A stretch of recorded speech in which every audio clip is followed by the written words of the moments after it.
we'll start off with the budget items first. If you could highlight what's going to happen with your budget requests. The proposed budget for this coming year, when we're going to the council, there's going to be a little bit of an interesting tweak. You know, we've been at the state legislature trying to get them to remove the cap that they put on our TAT, our transit accommodation tax. This is a cap that was put on 2 years ago because the state was in a deficit position and they needed some help. This year, the state's claiming to have an $800+ million surplus, and we've been at the state legislature asking for them to return the money that should be at the county level by removing the cap that they put on to be able to get some of the money for the state legislature. What it turns out is if they don't remove the cap, then we are going to have to ask the community for a property tax increase of a little over 6%, 6.7%. If they remove the cap, we can actually ask the council to not raise any of the property taxes and actually possibly reduce some. So the whole budget hinges on whether or not the state is going to remove the tax, the TAT cap they imposed on us a few years back to help the state. Now, at the state legislature, there are a lot of discussion going on, and the governor's representative, Calbert Young, is now saying that, you know, it's unfair for the state if they return the money back to the counties, and it'll have an impact on the state budget. Well, it's having an impact on the county budgets. The money that should be in the county's hand is actually been removed by the state in the form of the TAT cap, and that's what they're basically building about a third of their surplus on, and this is what they're depending on, which forces the county now to have to go back to the citizens and say that we have to raise our taxes to make up the deficit that the state is taking and claiming to have as a surplus. It's really a sad state of affairs, but that's the reality of it.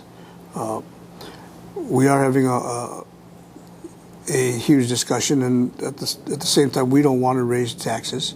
We would not have to raise taxes if the state would just return back the TAT money that the county had previously. You know, there's always discussion about the capital improvement projects and what you might see in the future.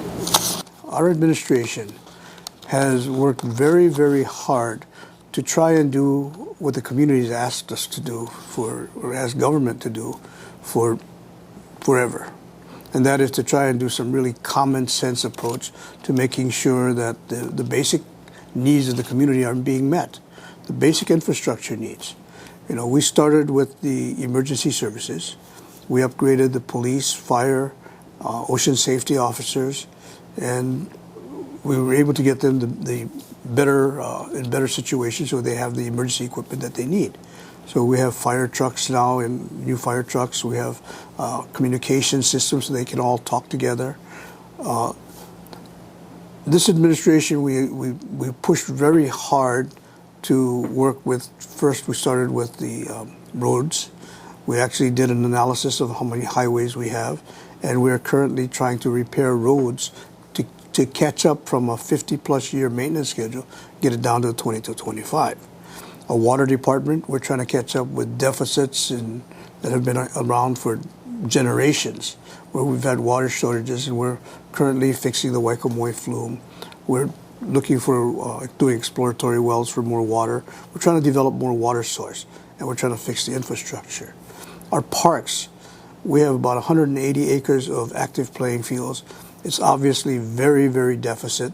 There's huge competition for most of the active fields. And this year we went ahead and acquired close to 400 acres worth of expansion park potential. Now, acquiring the property does not mean that the parks have been created. This year our budget is going to concentrate on trying to open up some of these park areas to be able to create active playing fields and to be able to improve a lot of the facilities in the park area. Up until now, one of the first areas administrations always cut was the parks budget because it's always been considered an extra. And they've cut it to the point where most of the bathroom facilities were literally falling apart and in terrible shape. Many of the playing fields were not being maintained properly. We weren't aerating, we weren't fixing the fences, we weren't doing a lot of things we needed to do. This year we're putting an emphasis on trying to correct that and trying to open up some new fields so that we can take care of some of the deficit.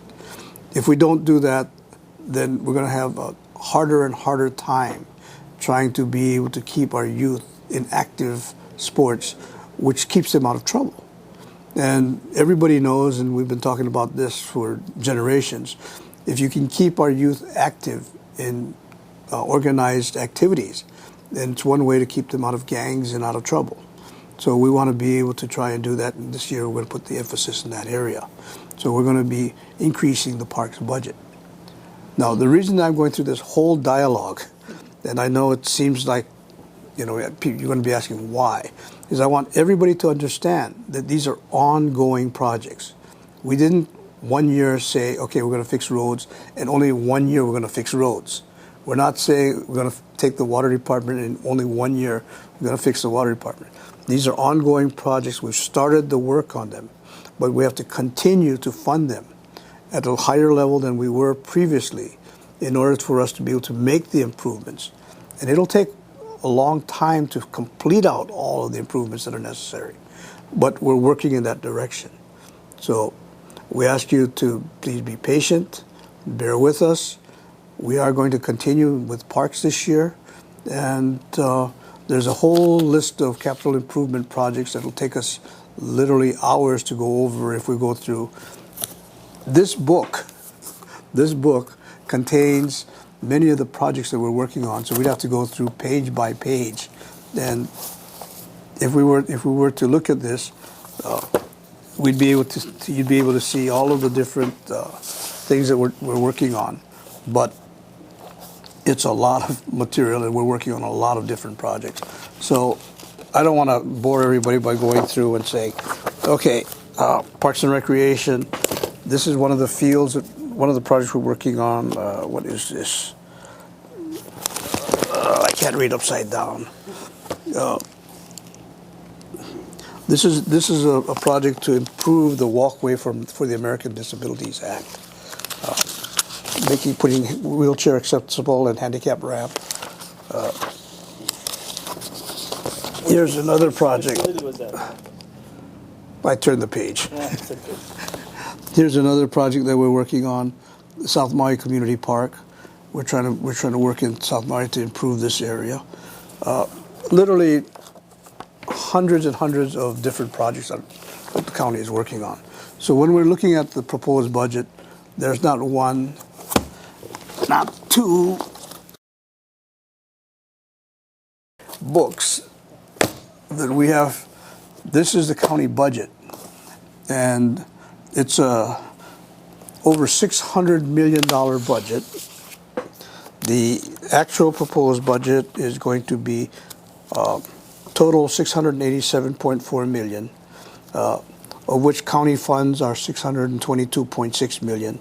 It's a $63.3 million or 11.3% increase over last year, of which, again, if the state were to remove the cap that they have on our TAT proportion, we would not have to raise any taxes for. Okay, and then just finally, do you anticipate the county administration being in agreement with the council members regarding most of the items that you've put forth? So far, the council has questioned some of the things that we've been working on, but they've approved them. So after discussion, going through and trying to find out the details and ironing them out, for the most part, the council has passed almost everything out. So that's everything from having to improve the parking lot that we have next door and trying to make plans to put another building there, to buying Lani Poco, to buying our Central Maui Park and our Bayshard facilities. putting funding in to improve the road systems, putting funding in to improve the Waikamoe flume system, our water systems, buying new fire trucks and equipment. I'm going to say 95 to 98% of everything that we put in the budget, the council has agreed on. There are some things that they've added in that constituents in various parts of the community have asked for that the administration may not have been aware of. But we're perfectly happy to get suggestions from the constituents through the council and make those projects work. As a matter of fact, most of everything that we're working on is constituent driven. If you remember just 3 years ago, almost every section of this county was screaming because the roads were in terrible shape.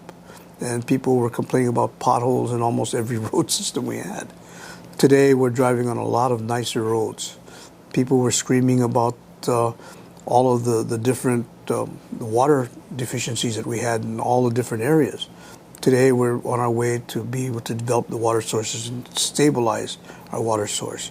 Wastewater, we had lawsuits complaining about how we were not disinfecting properly and what we were doing with the water. We're well on our way to doing a lot more recycling, and we're tertiary in Lahaina, so we're actually doing complete tertiary now in Lahaina, and we're working with projects there. Our landfill, we have a contract to create our trash to energy program.